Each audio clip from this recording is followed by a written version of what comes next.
Hey, what is going on, guys? In this video today, we're going to be discussing a bunch of different things regarding ping in Fortnite. For the longest time, I never really felt qualified to make a video about this subject, since for pretty much my entire Fortnite career, I really only experienced one side of the ping spectrum. Since I live in New Jersey, which is one of the best locations in the country and maybe even the world to get really good ping on Fortnite, I mostly hover in the range of 5 to 15 ping, and sometimes I'll even hit 0 in certain games. However, a few weeks ago, I went on vacation for 2 weeks and brought enough of my setup to where I'd be able to play some Fortnite at night when there was nothing else to do. Let's just say the place where I was staying at definitely didn't have the best internet, so I was playing with anywhere between about 70 and 120 ping, with right around 100 being the average. That experience showed me firsthand how different it truly was to play on 100 ping compared to playing on 0 ping. So what I want to do in this video is talk about the differences between really high ping and really low ping that not everybody may be aware of, and then discuss how you should be playing and how to be successful with high ping versus how you should be playing and how to be successful if you have really low ping. So without further ado, let's get right into it. Alright, so what I want to quickly talk about at the beginning part of this video are some of the lesser known disadvantages of having high ping. Obviously, no matter what video game you play, ping and general latency are going to have a significant impact on certain things. But due to the fact that Fortnite is a game with 100-player lobbies and also features super complicated mechanics like building and editing, there's a solid argument to be made that ping is more important in Fortnite than any other game out there. So I'm guessing pretty much everybody watching this video is aware of the fact by now that probably the biggest disadvantage of playing on high ping is the fact that you'll really struggle to break and replace enemy walls, yet those same enemies will easily be able to break and replace your own walls. But like I said, everybody already knows that, and it also isn't the only disadvantage of playing on high ping. One aspect of high ping that probably doesn't get enough attention is how it makes almost everything in Fortnite feel more delayed, and that can be very problematic for a variety of reasons that aren't always super easy to see. If I told you that players on higher ping actually do less structure damage than players on lower ping, you probably wouldn't believe it. However, in certain situations, that's actually 100% true.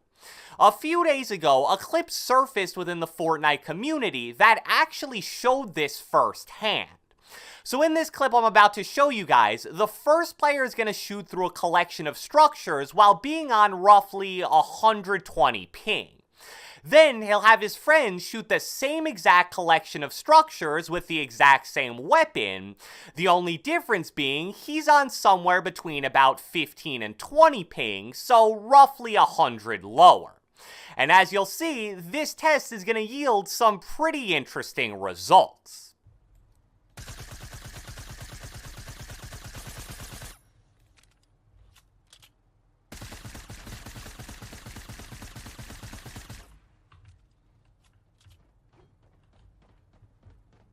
So I hope that was easy enough to understand. Despite everything being the same for both players, the player on the much lower ping ended up doing about 100 extra structure damage just from one single clip of that silenced SMG than the player on much higher ping.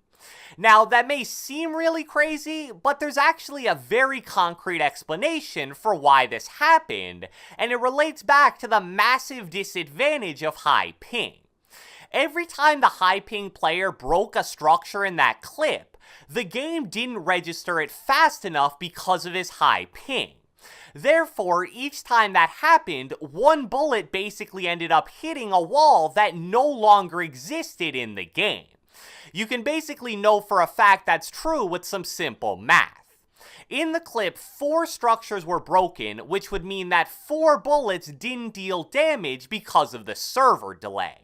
The blue suppressed SMG does 24 structure damage per shot, so 24 times 4 is 96 less damage, which is the exact amount of less damage the high ping player dealt in that clip. So although this was a pretty situational and specific test, it shows some tangible proof of how absurd some of the disadvantages of high ping can actually be. And even though you may never spray 4 perfectly lined up structures in a row, this same problem of shots not registering because they're hitting walls that no longer exist can show up in other much more common situations. For example, when you're spraying a wall that a player is constantly replacing by turbo building, low ping players will be able to constantly sneak shots through that turbo building, while high ping players have pretty much no chance of doing the same exact thing. It's really unfortunate, and it definitely affects way more than just the specific examples I've mentioned, but sadly, that's something you're gonna have to live with if you play on high ping. So now, let's talk about how you should be playing to give yourself the best chance to be successful no matter your individual ping. The situation where the advantages and disadvantages of ping are most evident is in close range fights involving building and editing. And with how good the average player is in Fortnite now, I think it's fair to say that the majority of close range fights are going to involve at least some building and editing. Now, one thing I want to make clear here, specifically for breaking and replacing walls, is that it isn't really as straightforward as some people think. I've heard a lot of players say something along the lines of, oh, if you have 0 ping, well then that means you're guaranteed to have lower ping than everybody you go up against, and therefore you'll be able to break and replace anybody's wall on the first try. Sure, with 0 ping you do have a huge advantage in that situation, but as long as your enemy has close to your ping and is turbo building their own walls, you'll still probably somewhat struggle to replace them even if you're using the fastest possible break and replace method. Understanding that concept in relation to your own average ping is really important. For example, if you're someone that plays in the range of 20 to 40 ping, you may struggle to break and replace your enemy's walls if they turbo build them, but unless you're dealing with a super low ping player, you can probably turbo build to prevent your own walls from being taken in most situations.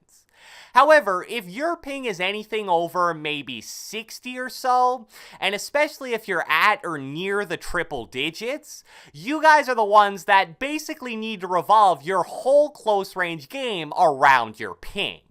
Whenever you're in a position where you're turtling, you need to basically assume that you're going to get your walls taken right away. This means that you need to be prepared to place a ramp in front of you and then edit out the back wall as soon as possible to escape. On the flip side, when someone turtles against you, you need to assume that you aren't really going to be able to take their wall. That's a mistake that I see so many players make, and it's really applicable to everybody, even the guys with super low ping.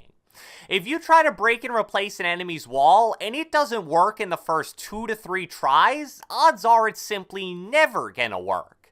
That doesn't mean that you should totally give up putting pressure on them, but it also means you shouldn't keep trying the same thing over and over again.